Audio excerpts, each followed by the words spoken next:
او کله چې پر هغو باندې زمونږ د خبرې د پوره کېدو وخت را ورسیږي نو موږ به د هغو لپاره یو ځناور له مځکې نه راوباسو چې له هغو سره به خبرې وکړي چې خلکو زمونږ پر آیاتونو باندې باور نه کاوه.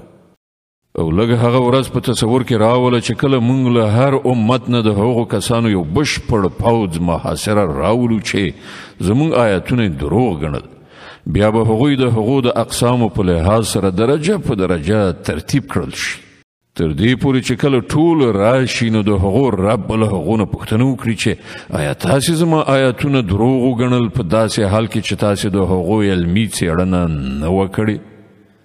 که داسې نه وه نو نور تاسې څه کول؟ او د هغو د ظلم له امله به د عذاب وعده پر هغو باندې پوره شي، بیا به نو هغوی هیڅ هم ونشي ویلای ځکه چې ځواب او دلیل نه لري.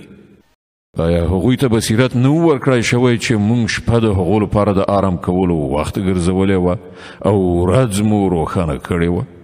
په همدې کې د هغو خلکو لپاره ډېرې نښانې وي چې ایمان یې راوړ. او څه به تیر شي په هغه ورځ چې کله شپېلۍ پوکړی شي او هغه ټول هیبت وهلی شي چې په آسمانونو او ځمکه کې دي، پرته له هغو کسانو چې الله له دې هیبت نه د هغو ژغورلو غواړي، او ټول به زوړ غوږونه یعنی په خوارۍ د هغه په وړاندې حاضر شي. نن ته غرونه ویني او ګمان کوي چې ښه کلک خښ شوي دي، خو په هغه وخت کې به دا د وریځو په څیر الوتونکي وي. دا به د الله د قدرت نښانه وي چې هر شی په حکمت سره برقرار کړی ده.